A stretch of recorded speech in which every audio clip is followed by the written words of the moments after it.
My name is Claude Distray. I'm a member of the faculty here at the Korbel School of International Studies and the director of the Center on Rights Development. First, I'd like to thank my remarkable staff, or I should say my remarkable staff, Kord's remarkable staff, Stephanie and Annie, and everyone else who worked so hard to put on this series. Normally, this is our 13th annual symposium. Our previous symposium have happened in a 2.5-day mad crush, and this time we've tried a different format, which seems to be working quite well, to have 4 evenings of panels. This series, I think, has been very informative. I've enjoyed it very much, and those of you who come to all of them have gotten, I think, getting a very good view, or a nice full view of some of the issues dealing with water. Certainly we could do the symposia all year long and still probably not cover all of them. But the idea of dying of thirst, the rights to water in a globalized world, and what we've covered so far, and what I have certainly noticed is something that I think that it's good to reflect on, is the clear difference between water rights and rights to water. And we have done a lot. We have a lot of information about water rights. As a professor of law and somebody who works in law, we talk about water rights and how they developed, and we've heard about how they've developed even different systems in the United States, let alone in other parts of the world, and basically who owns this water and how did they get to own it. And only recently have we started to talk about a right to water.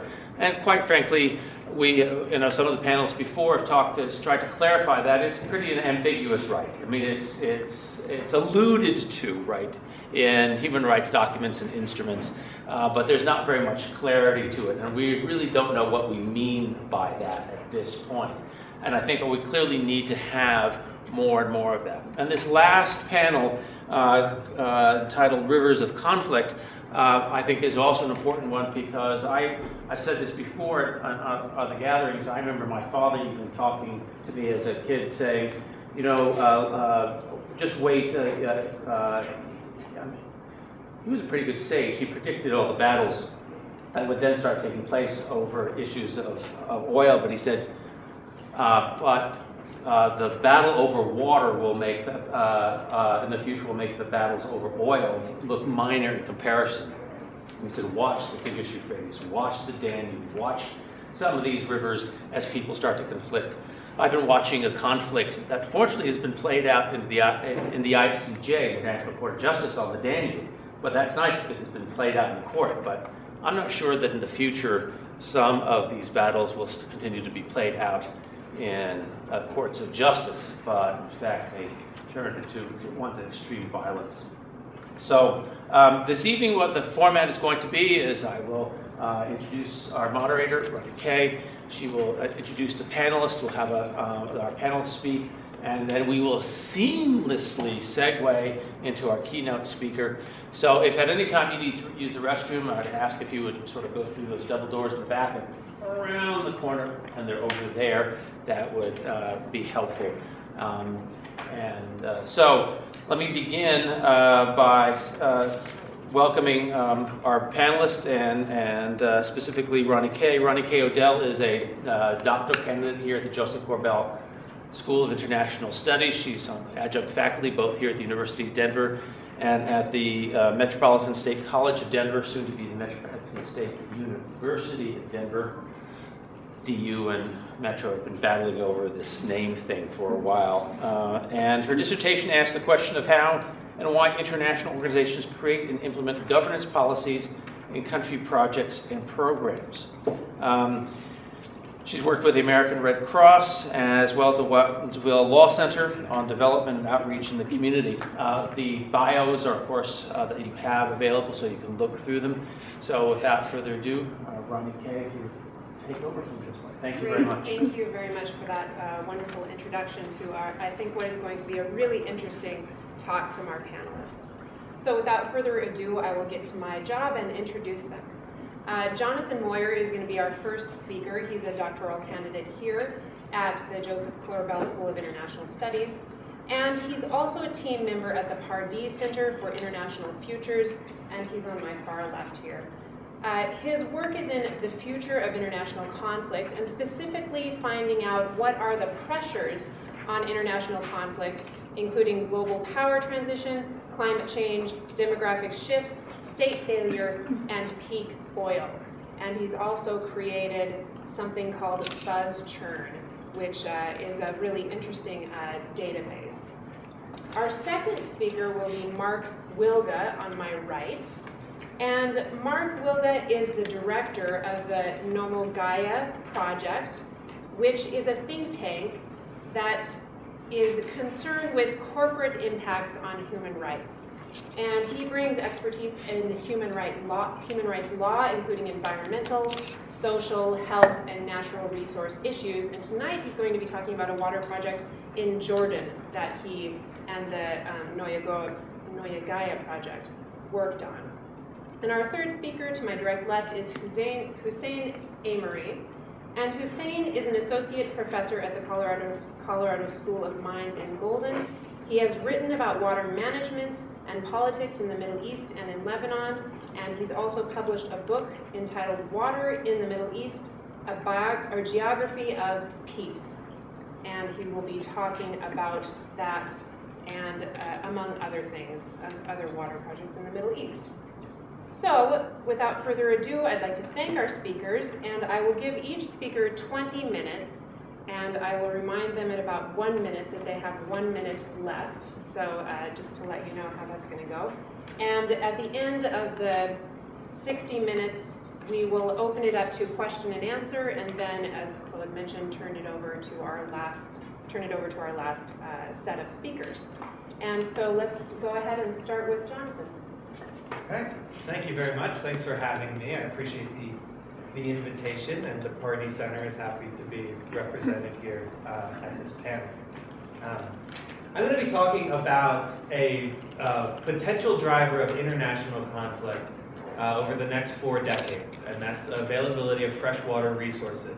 And so what I've done is I've created a quantitative model. I've leveraged an existing quantitative model in order to forecast the possible impact of freshwater resource availability on pairs of states, which I'll always call dyads, or I use the word dyadic a lot, which just means pairs of states. So dyadic conflict in a given year.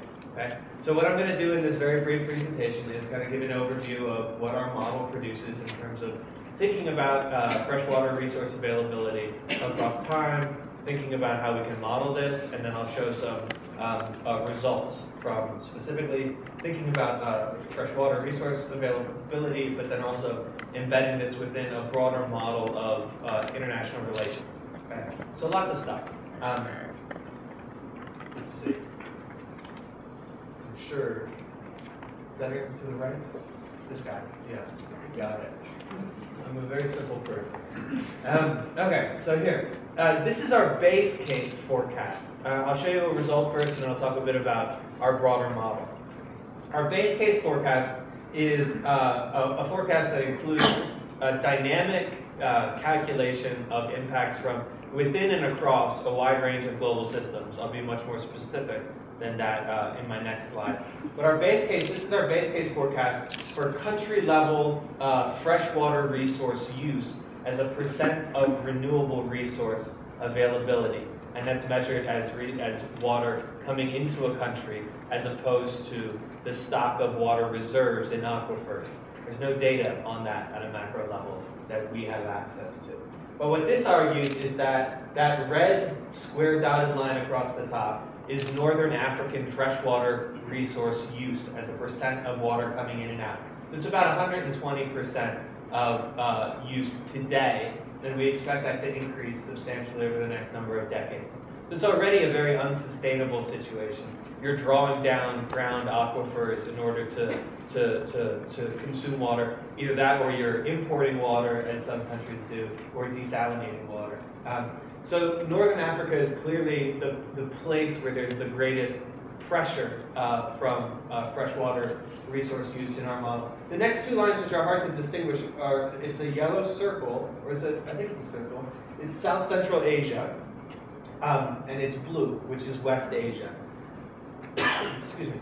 So basically, South Central Asia and the Middle East are the areas where there's the most amount of freshwater resource overuse. But still, it's leaps and bounds less than in northern Africa. What the model is, and it's hard to give an overview of this kind of a model in a short period of time, but the International Futures Model, which is where all the numbers I'll be talking about come from, is the world's largest and most endogenized integrated assessment model that exists. It's used by the World Bank, the United Nations, the US government, the European Union, a whole bunch of different governments and international organizations to do long-term thinking and planning and to explore uncertainty around policy intervention. So the reason the model is unique is because it endogenizes forecasts from a really wide range of systems. So this is the conceptual overview of the model. You can see on the left in the middle, the population block. It's a standard population forecast model that would be used by the UN Population Division, who produces kind of the most widely accepted global forecast for population. But what the UN doesn't do that we like to think we do really well is further endogenize the deeper drivers of population change within other systems. So understanding how population changes, you have to understand things like female education levels. It's a really important driver of decreasing fertility rates across time. You need to understand things like changes in infant mortality and contraception use. So we further endogenize the calculation of population through the creation of an education model. We further endogenize the calculation of mortality through a very large health model that we worked with the WHO to create. But having these social systems isn't sufficient for doing long-term integrated modeling. You also have to have physical systems and natural systems. So we have to embed all of this within agricultural and energy systems and environmental systems. And this is a lot of where our forecast for water usage is coming from. One of the big drivers of water usage in our model is agriculture production, along with population. But agricultural production is an important piece of this puzzle. So we're really the only place where you can get all of these different systems endogenized into one broader system. And then I'm working up in the international political module. That's kind of where I do most of my development. And that has to do with thinking about how we can model and forecast indices related to international relations. And so I'll get to that a bit later in this presentation. We also have a representation of socio-political, so domestic political systems. So thinking about government spending patterns across time and how we can change levels of investment into education or health, and the kinds of spillover impacts that these will have throughout the broader system. So if you'd like to learn more about the Part E Center, feel free to come visit us or send me an email. Okay, so moving forward. This is a map of how we're measuring water stress. I'm measuring water stress as 20% of freshwater resource use or more in any given country. So the red blobs are where there's quote-unquote water stress based on how we're measuring this. There are many shortfalls to this kind of a measure of water stress, but one clearly is that it doesn't get at subnational levels of water stress or acute water usage. So that's clearly a shortfall. Another shortfall is that, as I mentioned earlier, we don't actually have good data on the overall amount of freshwater availability in aquifers. We have okay data on the amount of oil and gas that's out there. There's certainly a profit motive behind a lot of that, but certainly not nearly as much data on the overall stock of freshwater that's available at any given time. So that problematizes all of this. But as you can see, the major areas of water stress, as I indicated before, are in North Africa, which has really massive levels of unsustainable water use, and across the Middle East and moving into Central and South Asia, a bit in Southern Africa and the United States. And of course, some other pockets spread about. Now, so everyone look at this, and I'm going to shift this to 2050. So this would be how this transitions. So there's 2050, so back 2010. And then this is 2050. So these are the countries that move into in our base case analysis.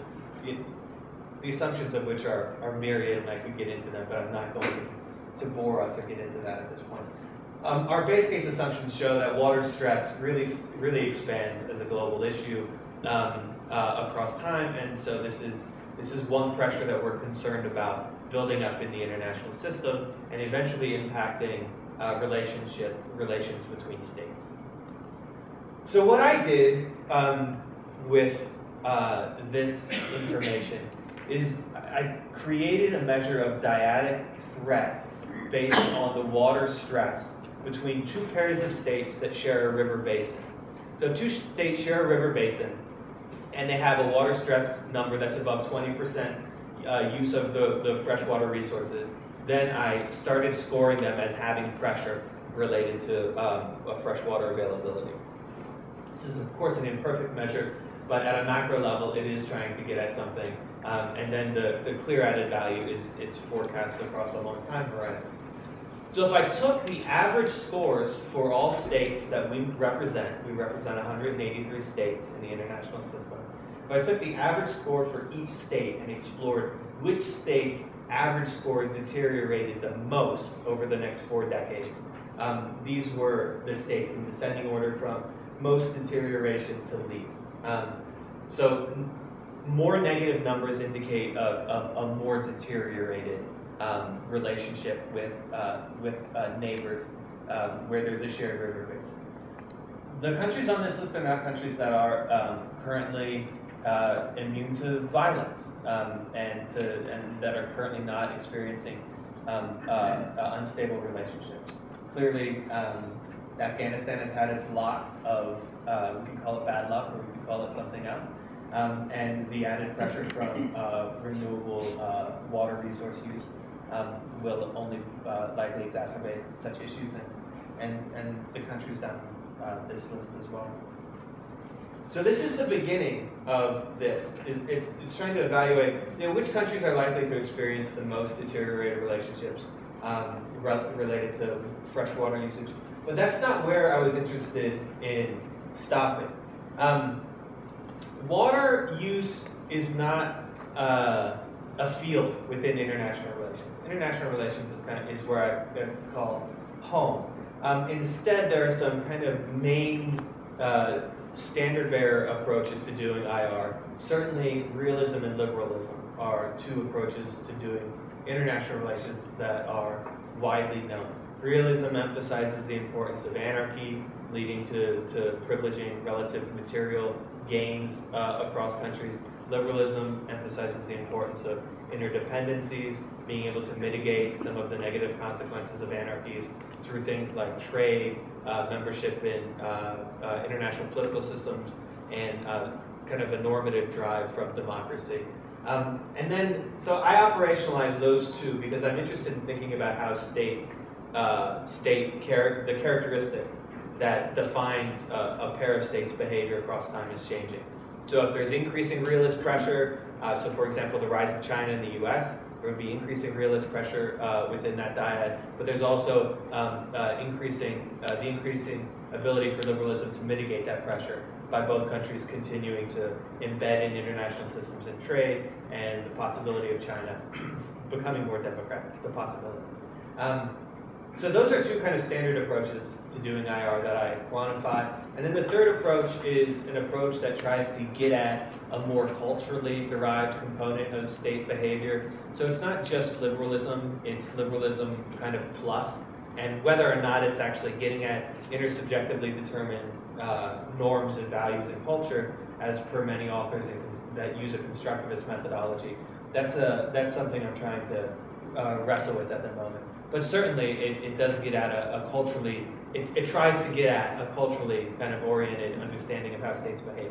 So I measure this for all countries in the world to try to get an understanding of which states are having really high quality interaction, like the US and the UK, or really a deteriorated set of interactions, like the US and Cuba, or Eritrea and Ethiopia, or Somalia and Kenya, or you can go down the list on that front. So those are standard IR measures of the character of state interaction. I'm interested in deeper drivers that change these things as well. So part of that is freshwater availability. There are other things. Ronnie K mentioned fossil fuels. There are other deeper drivers that change the character of state behavior. So the question that the results I'll show right now are the results of exploring the character of state interaction across a long time horizon, but also coupled with the impact from changing freshwater resources as well. So what we see here, and this is like the aha kind of graph. Now I know no one looks at this and goes, oh, everything is clear now. but for me, this is really the graph that provides the clarity for how freshwater resources are going to change the nature of state relations across time. This is a graph that's organized for every dyad in the world. It's about 16,000 dyads for 3 different time periods, so for 2010, 2025, and 2050. Lower numbers indicate a relationship that's experiencing more stress from the variables that are added. And these variables are realism, liberalism, cultures, and water. So it's looking at the interaction of all these things. And the 3 different time periods. And so higher values indicate really more stable, positive interactions. They're organized from most unstable to least unstable, left to right. So all the way on the right, in the blue line, you would have really positive relationships. So it would be the US and the UK. It would be Belgium and the Netherlands. It would be Luxembourg and anyone else in Europe, right? Just really positive relationships moving forward.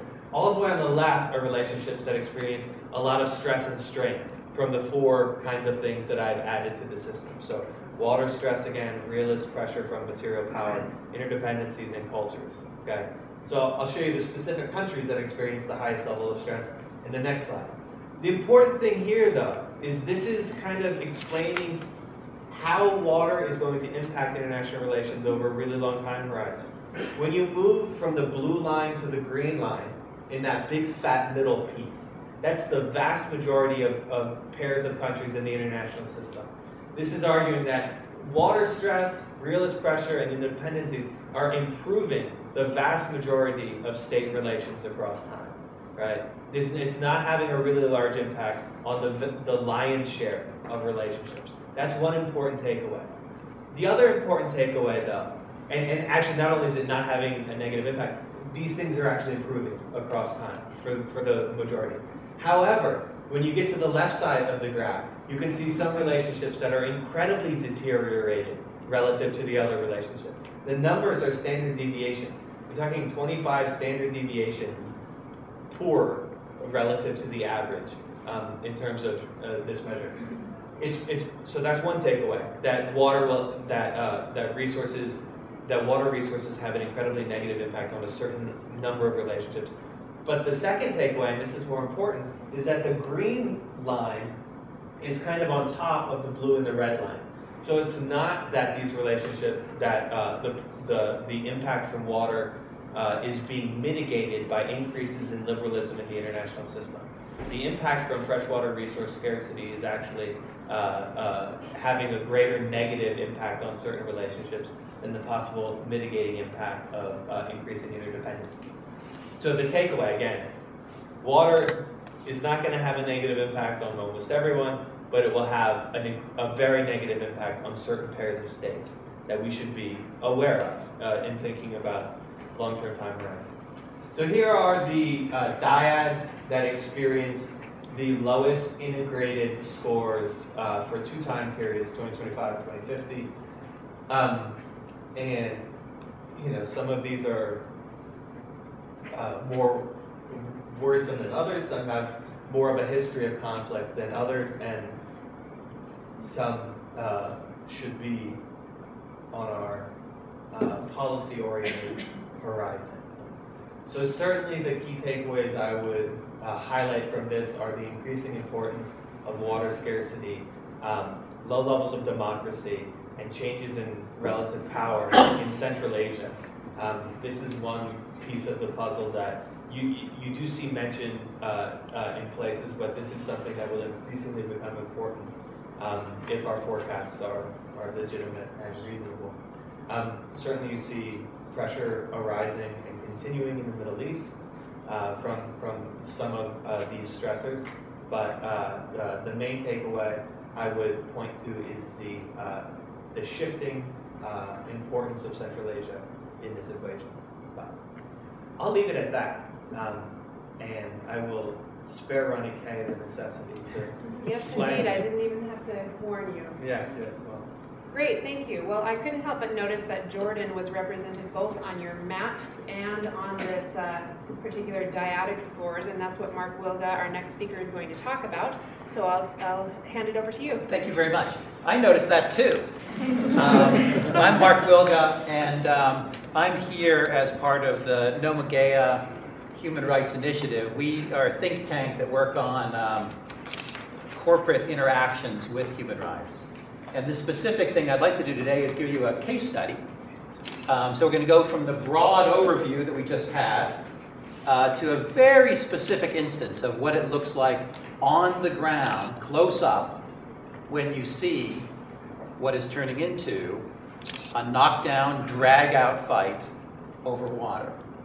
So if you would bear with me, first of all, let's go to Jordan. Jordan is beautiful. It's a spectacular country.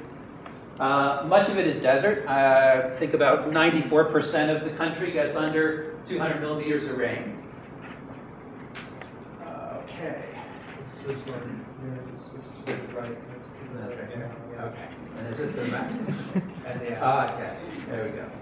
And I'm specifically today, so this is the Nomagea, I'm specifically going to talk about one project in Jordan, the DC Water Conveyance Project. More interesting than it sounds. Again, Jordan is mostly desert. You know this. It's not a large country. It's extremely arid, very high evaporation rates. These are just typical scenes in much of the country. There is a portion of the country that has a little bit higher water, a little bit more green, but for most of Jordan, it looks like that. A little bit of grass for grazing at some points of the year, and a lot of open space. There's some grazing, and again, the beautiful colors, beautiful skies. Jordan is the home of one of the, I would say, one of the natural wonders of our planet, which is the Dead Sea. Dead Sea is, as water purposes, not very usable. Extremely salty, extremely difficult to treat for any human use, and if anyone knows the story, it's disappearing. We're going to lose the Dead Sea. The water levels are decreasing as fast as a meter a year. We've lost much of the surface and much of the volume already. It's no help. Okay, let's go to Jordan for a minute, put you in context. To the south, Saudi Arabia. To the east, Iraq.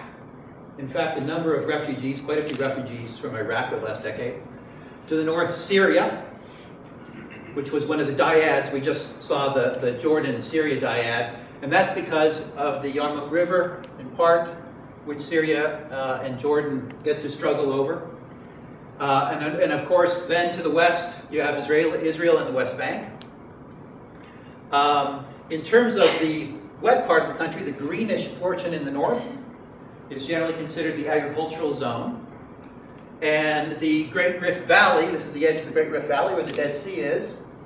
At the top, the Sea of Galilee, or what they call Lake Tiberias, which is now entirely under the control of Israel. At one time, Jordan had access. It does not anymore. The Jordan River then flows south into the Dead Sea. The Jordan River is not deep and wide. The Jordan River is almost gone. It is a fraction of its flow because of agricultural use. And what flow there is highly contaminated with agricultural chemicals. That's one reason why the Dead Sea is disappearing. And then the rest is arid. Now, up in the upper right-hand corner is a quick chart just to give you a sense of where Jordan is in the international pecking order of water. It's at the bottom.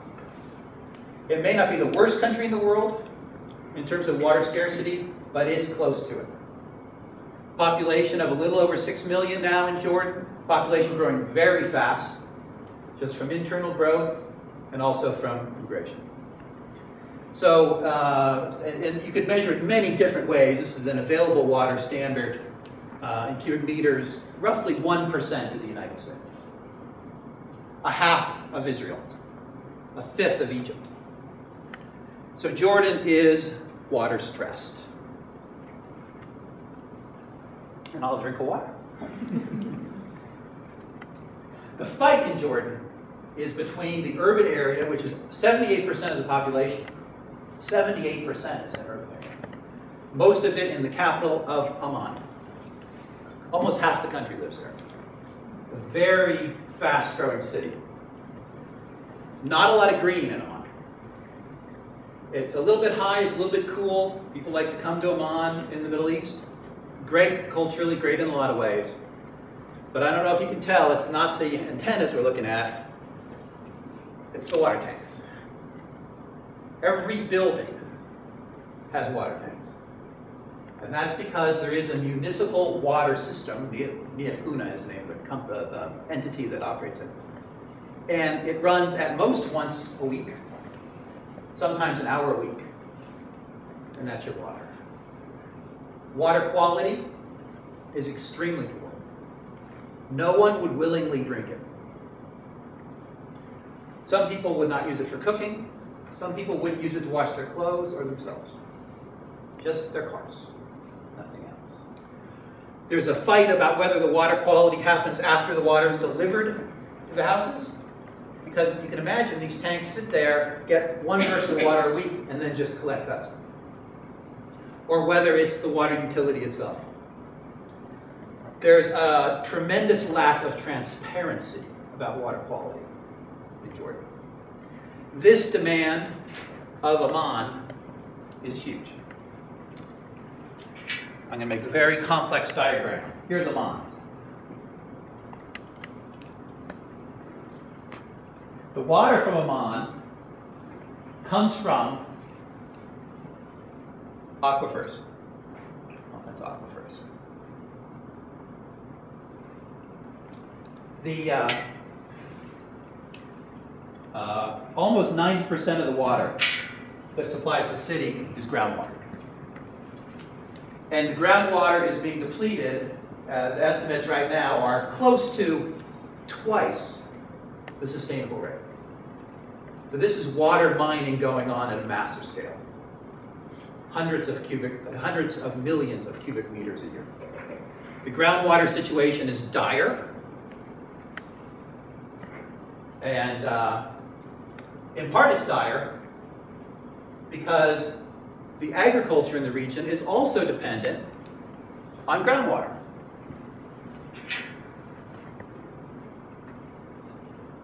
Agriculture, AG, AQ.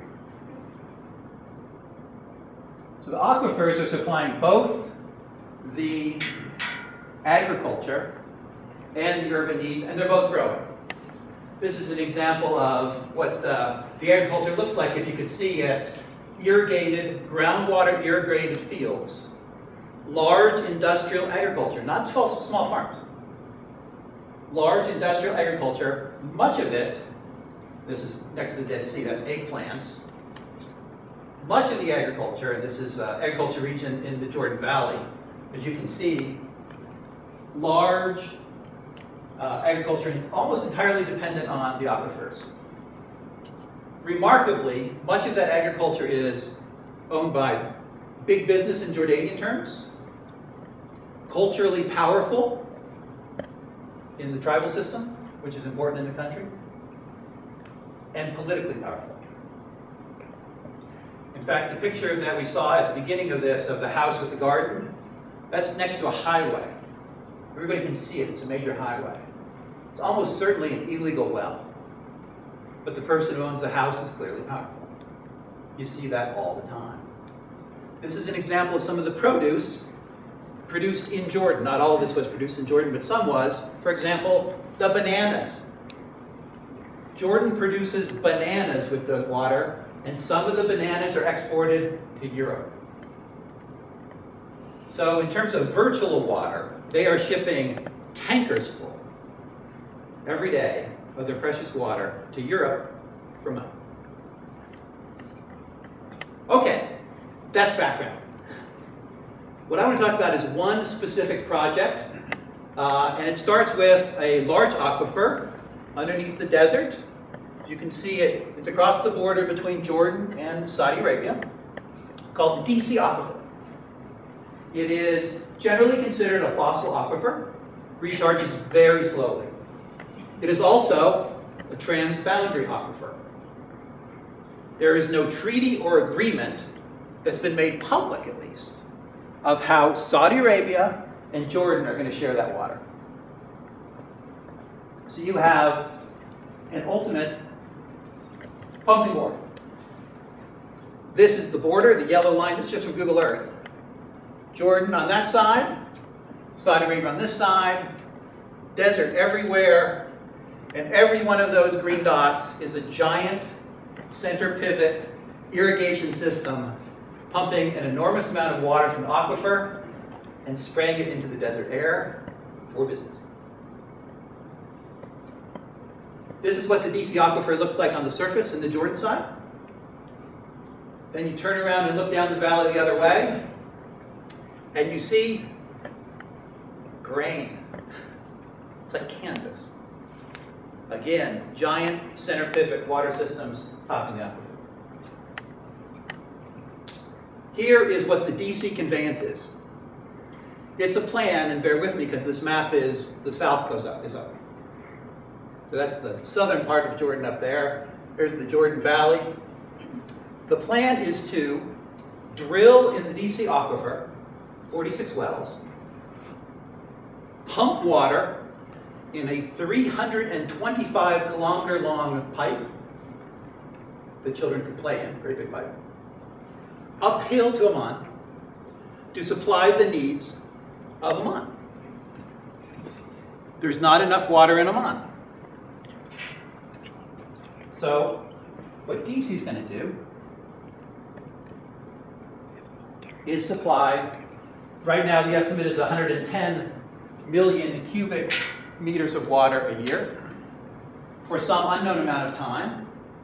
As was stated before, aquifers are hard to measure, and effects on quality and quantity are hard to measure, but the government says 50 years. Not clear that there's the hydrology to back that up. The cost of this project has doubled since I've been following it. It's now $1.1 billion US. 1.1 billion. And all that does is move water from the fossil aquifer, which it will exhaust, to supply Amman. So it's going to look for a moment at, this is the well field, which is under construction right now. It was a year ago. There's the pipes being set up to be laid. I don't know if you get a sense of how endless those stacks of pipes are. 325 kilometers of pipes is a lot. And it says on each of them, DC. These pipes are being placed on a major, next to a major highway, largely by a Turkish company called Gamma, in partnership with GE, the US company. And it's a highly visible, intentionally visible project, where the people of Jordan can see that the government is building water for them. Again, I'm not going to go into the details of the financing, but not surprisingly, much of the money for the project are loans from development banks, US Development Bank, French, European. Some funded from the government of Jordan. The government of Jordan receives an enormous amount of aid and donor money. Ultimately, it goes to this Daiwako entity, owned in part by Gamma, the Turkish company, as a joint venture with GE. That's just to get it started. Then the idea, even though the money is not made perfectly transparent by any entity, including the development banks, at some point the idea is users will pay. Along with governments, pay off the loans, and ultimately pay the company and the private entities. This is a classic example of a public-private partnership. There's an element of profit in this project. These are some of the entities, but of course at the top is the Hashemite Kingdom of Jordan, the government, and Daiwako, Gamma. Gamma, again, is a partner with GE. And GE says it very clearly. In an effort to alleviate a severe water shortage in Jordan's capital, this project is being done, and GE is proud of the work it's doing on the DC conveyor.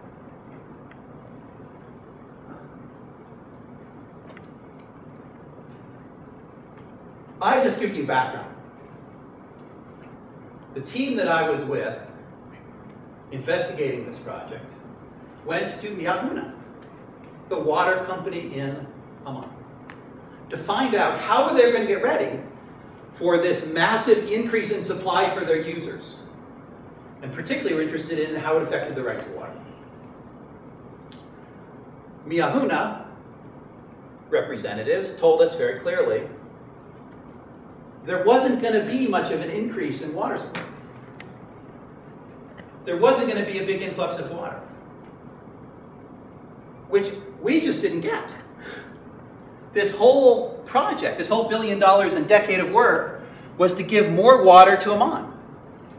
That was the whole idea, we thought. What Miyahuna said, definitively, is no, that's not the idea at all. The idea is that DC would replace water that Amman now gets from the aquifers, from the groundwater. And so that this input would be greatly reduced, I'm simplifying. The DC water from the fossil aquifer would reduce the drawdown of the aquifers in the north so that they could recharge naturally. It was a sustainable conservation story. Interesting. We then took that story, which is generally not public, and took it to our water experts in Jordan and outside of Jordan, and our political experts in Jordan. And the answer was unanimous. The only thing that's going to happen if you withdraw Amman's use of the aquifers is that the politically powerful and wealthy, inadvertent here, the politically powerful and wealthy big agriculture will take the wells and keep pumping them. The demand for water was so high that it was told to us as politically and practically impossible that anyone would let those wells recharge. So sit back for a minute. What is this about? What looks like a simple technological fix, a pipe, to move unused water, still controversial, fossil aquifer, to great demand in an urban area.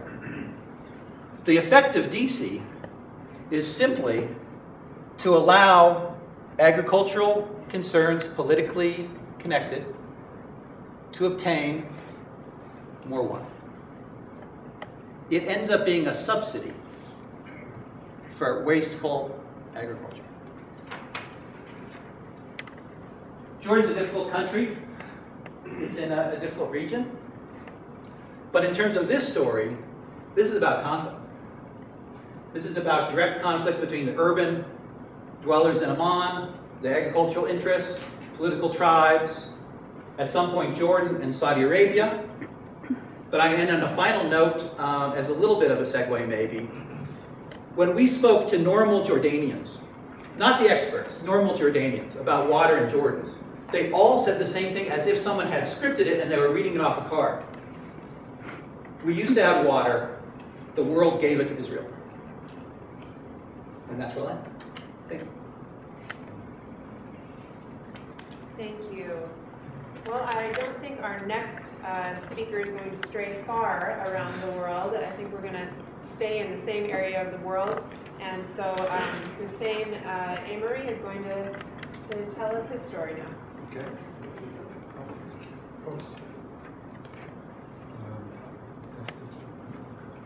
Good.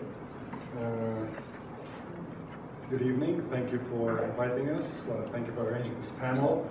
I'd like to start by saying that the first time I went to the Dead Sea, I tried to sort of taste the water of the Dead Sea just to see how salty it is. And it's by far one of the grossest tastes in my mouth.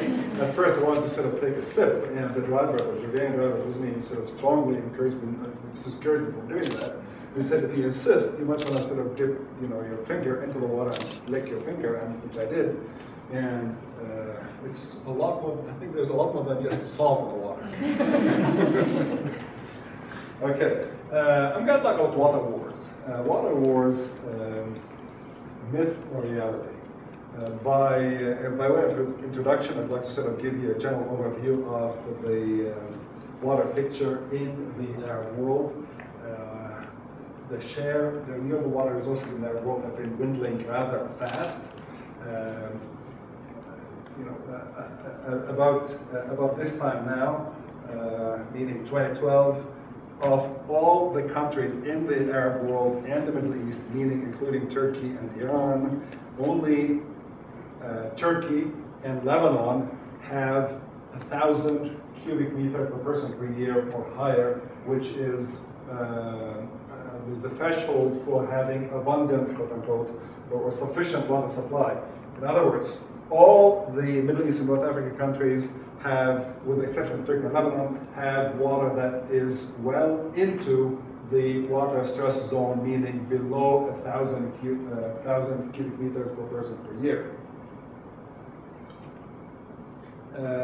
Some of the rivers that I'll be talking about, for those of you who are not familiar with the map, the Tigris, Euphrates, the Litani, the Jordan River, and I'm not going to say much about the Nile. The main argument I'm going to be making is that competition over international rivers plays a tangled, indirect role in triggering water conflict between states.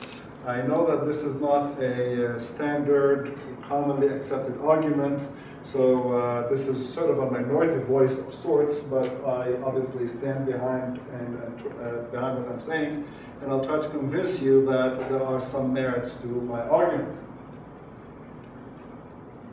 There are lots of factors that affect political dispute or violent conflict over a river basin, ranging from ethnic rivalry to nationalism to territorial disputes, quite important. Obviously, population pressures and natural availability of water to start with. Is the area water abundant or not? And other factors as well. Now, in terms of water wars, I'm going to be one of the leading voices one of the leading voices on the issue of water is Sandra Postel. She said that water wars has come to encompass a spectrum of conflicts. A spectrum of conflicts, and that is one of the key points I'm going to try and make tonight, this evening.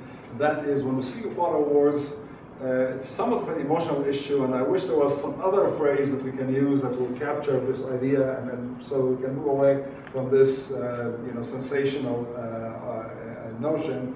But when we speak of water wars, we're not talking about wars. You don't send tanks across the border just because somebody took a little bit more water than they should have. Okay, war is too big of a project for countries to sort of launch wars for one single reason and a reason only. For example, I can give you a mental image of what I'm thinking about. I believe that water wars are likely to happen in some basins under some circumstances, and they will never happen between Canada and the US. Right? If you're to slide Canada out, slide North Korea in. Right? You can easily imagine, right? So in other words, we're not just talking about water in isolation. Okay, we're talking about water in a larger geopolitical, social context, historical context. Okay. Peter Glick said that there's definitely a connection between freshwater and conflict. And then the Pacific Center that is going to be talking to us later on, we're going to have a voice from the Pacific Center, a highly reputable center that a lot of us use their resources. They have an excellent database online about water-related conflict database that you can, I highly recommend that you check if you haven't looked at yet. Fred Pierce said water does contribute to the reason people sometimes go to war. And the bottom line is, for me at least, under what circumstances are countries likely to go to war? Okay? So the overwhelming majority of conflicts, the overwhelming majority of other conflicts will be solved peacefully. So that's the easy part. The hard part is, so under what circumstances are countries likely to go to war? You're familiar with this map by now. And to some extent, on this map, you begin to see that the Dead Sea is shrinking and so actually breaking into two seas, a point that was made earlier by Mark.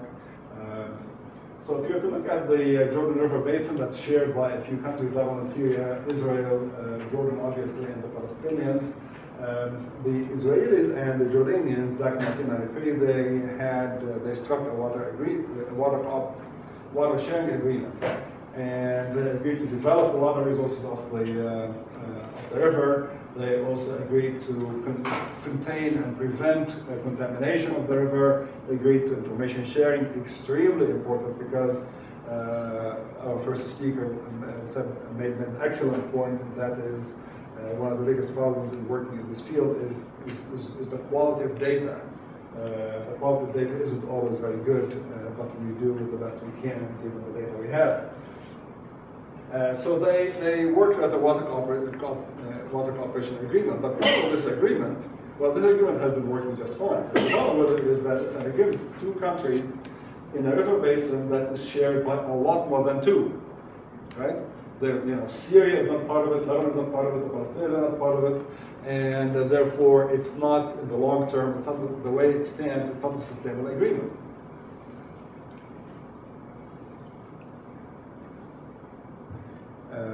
So like I said earlier, most other disputes will be solved in a non-violent way, and disputes sometimes play a tangled, indirect, disputes over water play a tangled, indirect role in international conflicts.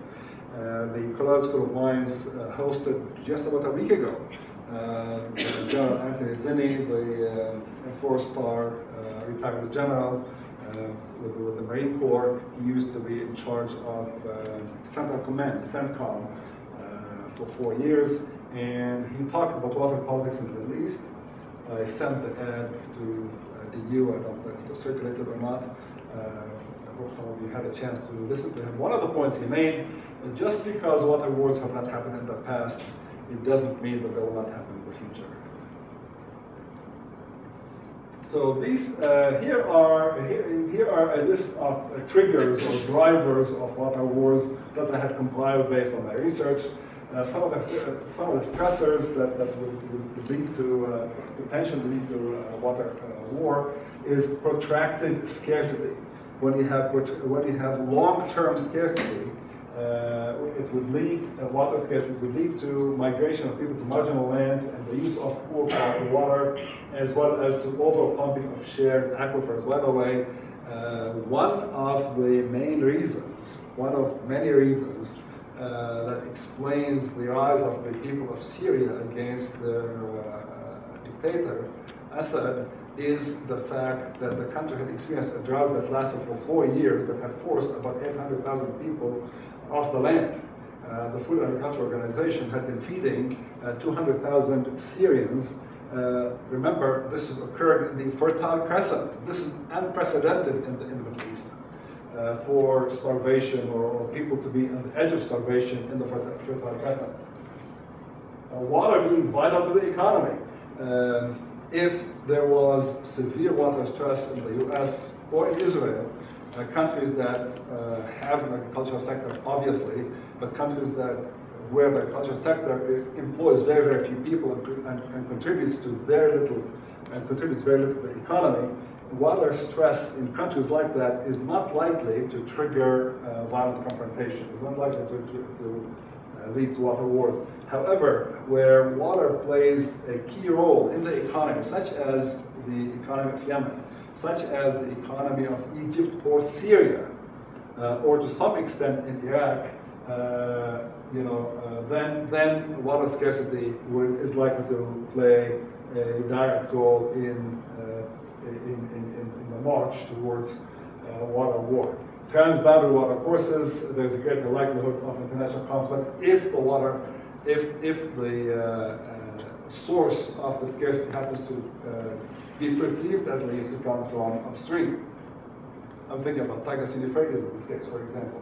And I think an area that doesn't get sufficient attention, I think, or maybe because I sort of am fixated on international river disputes, I don't think we pay enough attention to rural-urban disputes, and these are real. Perhaps they don't, there isn't any violence involved, but these are quite important and deserve our attention. Other stressors include no formal water allocation treaty. I would argue that the Jordan River falls into that category. Certainly the Asya or Orontes River falls into that category. Tigris and Euphrates, there's no formal water allocation treaty between the riparians. And animosities and land disputes. There are plenty of those in the Middle East, right? And by the way, one of the misperceptions, one of the great misperceptions is that there are animosities, distrusts, and hatred between the Arabs and the Israelis, and that is true, right? It goes both ways. But there's a lot of dispute between Turks and Arabs, right? So I mean, there's a lot of distrust. Basically, there's a lot of distrust to go around, and it affects state relations. Unilateral water development. Now, water wars over the Euphrates. That's the focus. Again, Tigris and Euphrates. Remember that the Tigris and Euphrates, they rise from eastern Turkey. They flow, the two rivers flow through Syria, and then they converge in southern Iraq, forming the Shatt al-Arab in southern Iraq. Okay, a snapshot, an aerial photograph of the Tigris and Euphrates. We see that the area is generally extremely arid. Eastern Syria is extremely arid. Northeastern Turkey and northern Iran is very mountainous and receives a lot of snow. And that explains obviously why the two rivers, by Middle Eastern standards, mighty rivers, rise from that region, from Eastern Turkey. Turkey contributes by far the most water to the Tigris and Euphrates. However, Iraq,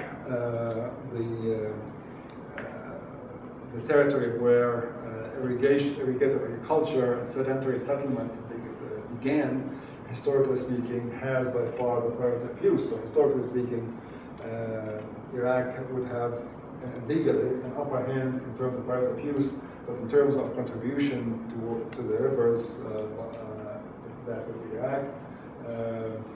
About a few years ago, I had the opportunity to sort of visit Ataturk Dam, by far the largest dam on the Euphrates, and I had a camera in hand, obviously, and the guard said there's no way you can take a picture, this is a security site, and I said, but your government invited me to give a talk here. Oh, if that's the case, then you're welcome. I said, can I take a picture? I took a picture. He said, I think I would look better with his machine gun.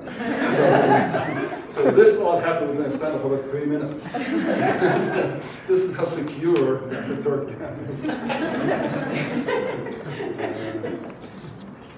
is. So one of the layers to water conflict, right? One of the layers to water conflict is the ethnic issues or the ethnic dimension, and I'm thinking about particularly here the Kurds. The Kurds are heavily concentrated in eastern Turkey, to some extent in Syria and in northern Iraq, as we well know by now.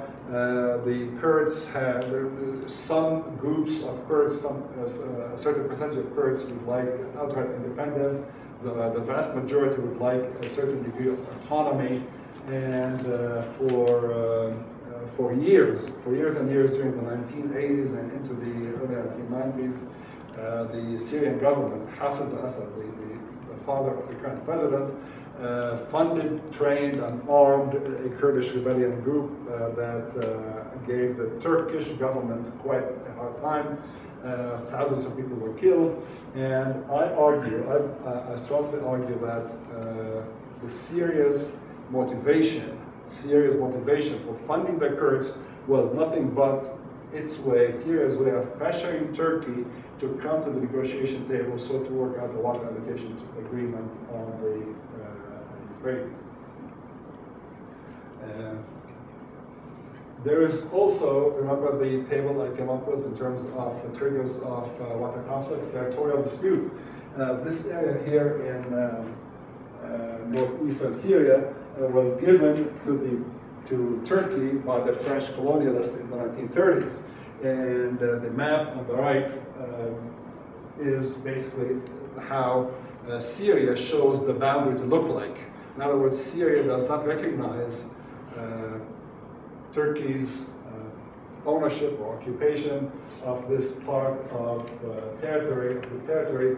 Having said that, about 5 or so years ago, the Bashar al-Assad's government gave some kind of, I believe, made verbal statements to the effect that they are perfectly fine with Turkey keeping that land, with Turkey having that land.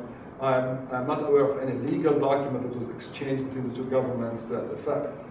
So historically, Syria has always claimed rights to that land. So that is another layer that complicates relations between the two countries. While Syria was pushing hard to have Turkey come to the negotiation table regarding the Euphrates, Turkey said, you know, we'll be happy to talk about the Euphrates if you, Syria, agree to talk about, work out water agreement on the Orontes. And the Orontes River rises in Lebanon, flows into Syria, then into Turkey. And the Syrian government said, no way, because an agreement on the Orontes would essentially amount to Syria's acquiescence that the land, this land, belongs to Turkey. The land is called Iskenderun, by the way, or Hatay, depending on which, you know, who's doing the labeling, right?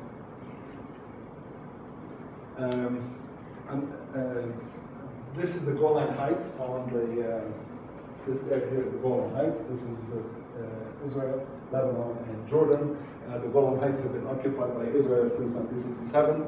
The two countries worked everything out in the year 2000, worked their disagreements out, and they agreed to essentially return the land, except for this 10-meter strip of land in the northeast corner of Lake Tiberias, or Sea of Galilee. Is it lake or sea?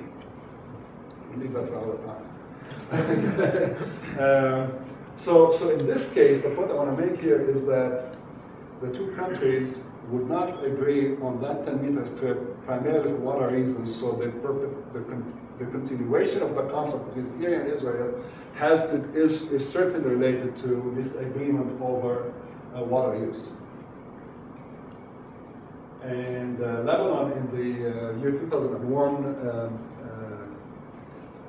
after Israel had left South Lebanon in the red zone, that red zone there, South Lebanon was referred to by Israel as the security zone. After Israel left that zone that had been long occupied, the government of Lebanon tried to develop it and to develop a peripheral territory in a poor country like Lebanon. That means relying on agriculture. Agriculture needs water, so Lebanon tried to develop, they put a small pump to pump water to the villagers and to some fields, and Israel was on the verge of launching a major offensive into Lebanon because of that. And there were all kinds of menacing statements made by Israeli Defense Ministry and Israeli Prime Minister and others. Imagine that the Israeli reporter said that the conflict over water is potentially almost as incendiary as the quandary over Jerusalem. Equating water with Jerusalem doesn't get more sensational and emotional than that. And now the question in this particular case is the pump was rather small. Lebanon was actually, you know, had notified Israel that it was going to use a relatively small amount of water. So why the big deal? Why did Israel make such a big deal out of it? I believe that Israel made a huge deal out of it, not because they're going to die of thirst, but because Israel was more or less thinking about, if I allow one of my neighbors to develop water on their own, then that would send a similar signal that then the Syrians would get the sign that they can do the same. Then the Palestinians would get the signal that they can do the same. So in other words, this is one of the complexities that we need to keep in mind when we try to decipher conflicts over water. By way of summary conclusions, there's limited amount of water, there's only so much water, and our demand is rising rather rapidly, and I think the diet, the world's move towards greater consumption of protein and the impacts on water resources, I think, is an issue that's getting more attention, but didn't used to. and I think it needs more attention. One of the complications that we need to keep in mind is that there are too many riparians trying to share the Jordan River Basin, and there's a lot of historical disputes and contemporary disputes and distrust between the various parties. In arid regions, water is viewed in existential terms. Water is viewed in existential terms. I think the point also cannot be overemphasized or cannot be emphasized enough. The fact that the vast majority of water used in the Middle East, in most arid regions, goes towards agriculture. Okay, so we're not talking about brushing your teeth and turning the faucet off. That's, I mean, if you really want to conserve water, I think you should do something about the lawn, the green lawn. Israel's reaction to the Haswani crisis, that's a crisis in South Lebanon, was passionate and irrational, but I mean, I put irrational deliberately in quotes because there are other dimensions to it. It seemed irrational. But from Israel's point of view, obviously, as I explained, it made sense. Upward spiraling of water conflicts will sometimes veer riparians away to the brink of war, towards the brink of war. Violent confrontations over water are a looming threat to stability in the Middle East, and I leave it there. Great, thank you. Well, join me in thanking all of our speakers.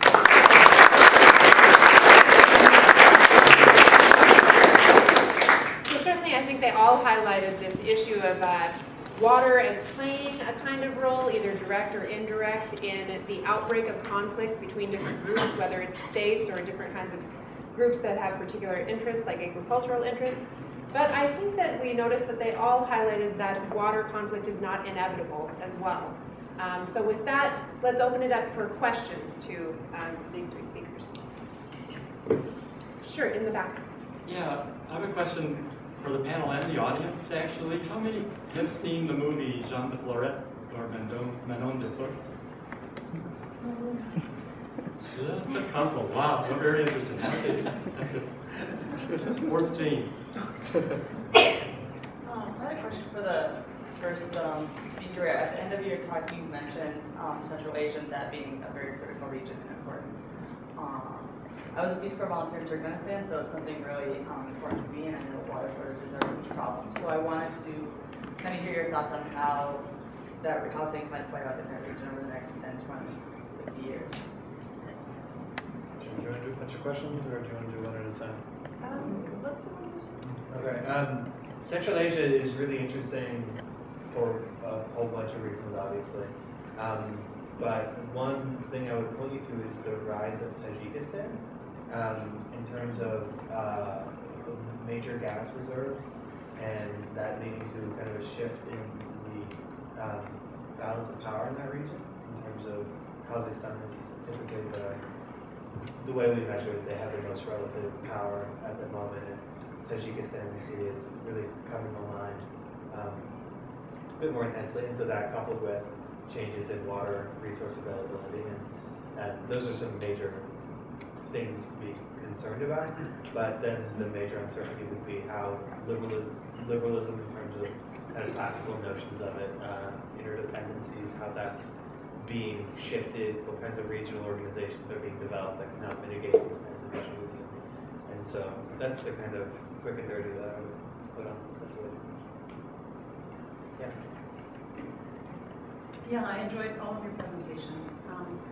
Personally, I'm not so persuaded that water will directly lead to interstate war, but as it's been suggested, as a complicating factor, yes, I can see that. And I was particularly fascinated by the story of the Syrians arming the Kurds in Turkey in order to induce the Turkish government to come to the negotiation table over the Euphrates. That kind of scenario strikes me as a lot more likely, because there isn't a lot of purely interstate war anymore, but there is an awful lot of countries arming rebels in each other's countries and sort of trying to execute their foreign policy that way. So my question is, what mechanisms exist for aiding states in negotiating water allocation in cases such as the Euphrates or something like the DC basin? I mean, are they is it just a pure sort of come to the negotiation table and haggle it out with no guidelines, no objective standards, or are there, is there some guidance in international law or international norms about how these things are worked out? There is a legal answer, I'm sure. I'm not a lawyer, but from my experience in the Tigris and Euphrates, there isn't, and from my observations from around the world, I mean, there isn't a lot of incentive from upstream states, especially if that upstream state happens to be a powerful state, to come to the negotiation table. I mean, if you are weak South Sudan, right, or if you are weak Ethiopia, and Egypt, the downstream state, wants to sort of have talks with you, then you're happy to sort of talk with them, right? And in the case of Tigris and Euphrates, the Syrians and the Iraqis are significantly weaker. Iraq used to be somewhat powerful. It's become significantly weaker, and basically the Turks have less of an incentive, it seems like, to sort of come to the negotiation table. I'll share with you quickly a story. A team of researchers had an idea about helping Syria, Turkey, and Iraq to efficiently use their water resources, okay, and to try and manage these sort of systems as one, right, as opposed to disjointed politically. So after a lot of trying, I got an appointment with the Syrian irrigation minister. Translated the proposal into Arabic, went there, gave him a quick summary, about maybe a 5-minute summary of the proposal. Again, proposal about helping Syria, Turkey, and Iraq in a way that will benefit all of them, right? More efficiently use the water resources of the Tigris and Euphrates. And after all of this, and after my oral presentation, again, I can't emphasize it enough, Turkey, Syria, and Iraq, using the water of this river system, excuse the repetition, but you get the punchline now. And the reply of the minister after I made our presentation was, if you and your American friends want to really help Syria out, you should help us out by liberating our beloved Golan Heights from the Zionist occupiers.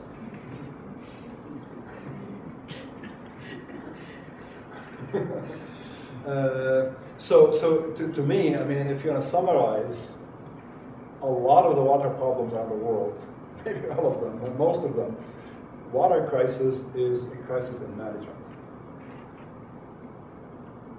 Do you want to add to that? Yeah, and I don't really know the answer. I've never run into a strong international norm that helped guide a cross-border dispute. And that may be lacking, and it may be different in Europe or in the U.S., Canada, or the states of the United States than it is in Saudi Arabia. Is considered to have all the cards against Jordan, to take that for example, or Ethiopia being very upset about Egypt dividing up the Nile. That may be a fight. In Southeast Asia, China's taking every drop it can get. So it ends up being power politics, which is the reason. Yeah, I mean, there are some general guidelines. I mean, the guidelines are, for example, I think the guidelines say that upstream state must inform the downstream state that they're building a dam, right? So Turkey informed Syria and Iraq that they're building dams. Syria and Iraq said, we don't like it. Said, well, international didn't say that you have to like it. International law says, I think something like, you have an upper hand if you were an early user of water, sort of priority of use, and if you are a major contributor to water. So if you happen to have a lot more arable land on your side than the others, so that would work in Turkey's favor, as opposed to, so there are a lot of variables, but it's not clear cut, right? If you have a larger population size, then if you have a large population size, you should be entitled to more water. But the critique of this is you're kind of encouraging population growth. So it's a long story. And again, there are no troops, there's no mechanism to enforce these broad guidelines. It goes down to power politics. Other questions in the red? Shifting gears a little bit, you spoke to the urban-rural divide within states as well, and I know you're saying a lot of water issues come down to issues of management. Do you see any sort of violence coming out in states, either in the urban-rural divide at all, sort of on on the horizon. I lived in Amman for a little bit, and I definitely, you can feel that tension for sure. You know, if I may, a question along the same lines, and this is exactly what I was thinking about. I mean, how is it that the people of Amman sort of take it so quietly? Why don't they uprise? Why don't they use it as sort of a flare-up, as a trigger to go to the streets? It's remarkably stressful. Jordan is a little bit of a miracle in the amount of how little street protest there is in the country for historical political reasons. I mean, I don't know what your opinion is, but I mean, I'm thinking of a conflict in Jordan, or conflict more generally. The places where the urban stress is so great. I mean, often the urban areas get priority because that's where the political power is. Just to give an example, in Jordan, agriculture is 3% of the economy, 3% of the GDP.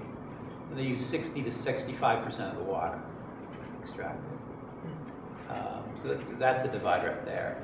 I totally agree with what was said about the fact that water is one of these underlying stressors that build up social unrest or political unrest. And it's often impossible to divide the history of water use and where the water application is from those political stresses. That's a way of not answering the question, but to say that just like there's virtual water in agriculture, there's virtual water in social conflict. You could often find it in any water stress place. So that would be a yes, but you wouldn't always recognize it.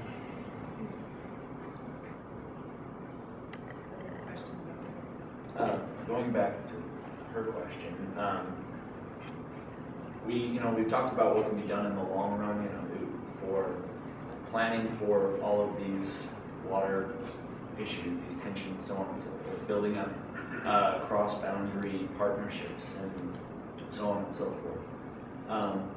And you touched on it a little bit about developing, a better guide for working between the countries. But what else can be done right now to get us on that path towards, a more sustainable system? I mean, in the Middle East at least, I don't think you should wait for cooperation. Okay. In other words, you don't have to sort of hope. Cooperation would be wonderful, or like cooperation. I mean, nobody can argue against cooperation, right? But I think what needs to be done immediately is some much greater effort needs to be paid to irrigation efficiency. I mean, even a small savings in irrigation efficiency would translate to a lot of water that could be used for domestic purposes and industrial purposes. So irrigation efficiency, it really has to start there. And even Saudi Arabia, which was sort of the model country for wastefulness of aquifer water during the 1980s and into the 1990s, they were proud in the 1990s by the fact that the Desert Kingdom was exporting wheat, right? And they saw the light. They saw the light a couple of years ago, and they're phasing out completely the growth, the sowing of wheat in the country, and the sowing of fodder in the country. And they're giving financial incentives and subsidy to those who will import fodder as opposed to grow fodder, right? A very different strategy. So it has to start there. It has to start there. And to supplement that, just for example, the numbers that we had on amount of water wasted in Amman, in the system, what the water authority admitted 42% of the water disappears. 42%. USAID, which is doing a lot of projects in Jordan in water, said at least 50%, maybe 60% disappears. Now, some of that is literally leaks dripping into the ground, and some of it is political leaks, where people are getting water without paying for it, putting it aside, having their own water shunts. So the fact that you're spending $1 billion on transporting water, of which you're going to lose half, if that $1 billion was spent on conservation, on agricultural conservation, on using wastewater, on fixing a leaky system, that's a whole different mindset. That's a sustainable mindset. So when we talk about water stresses, often the water stresses are caused by waste originally, not politics yet. We're still in a very wasteful planet in terms of Okay, we have one more question. Time for one more question before our other speakers. You got it. Thank you. Jonathan, on yours diads, you showed that there was an increasing stress growing in Central Asia among, for lack of a better term, the stands. And then one of the things we've talked about has been this sort of transnational water issue that sort of simmers below the surface and seems to be the tipping point for conflict. A lot of the water issues in Central Asia is sort of leftovers from failed Soviet agricultural policies. What possibilities do these states have to basically overturn what amounts to 50 years of inertia and development? It's certainly a difficult question. In terms of the prescription side of things, I have less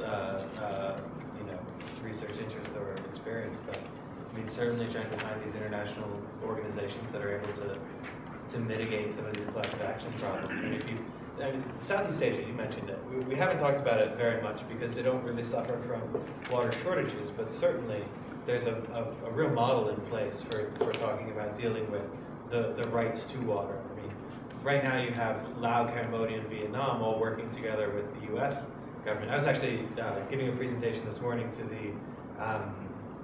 the head of foreign policy prescription for the chief of staff to the Air Force.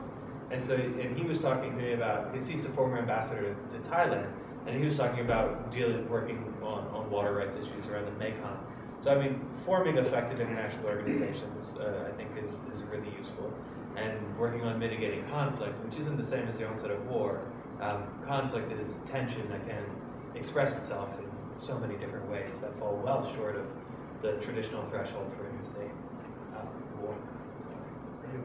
And getting your parents to sort of work together, it's obviously it's tricky, and the best way of doing it is to try and come up with a formula that would convince all of them, upstream states and downstream states, that they all have something to gain from cooperating. It's much, I mean, in our case, I mean, Iraq was the very first country to sign on our idea for this project, right? And they have the most to win, right? I mean, Turkey and Syria were much harder to sort of persuade. So come up with a model with win-win-win sort of win-win formula for all of the participants, and then you have made, and you sort of persuading them that they have perhaps part of the persuasion formula that they have something to gain is that continuing on this path they have something to lose perhaps. They cannot continue on this wasteful path. Final word? No? Okay. Well, join me again with thanking our speakers.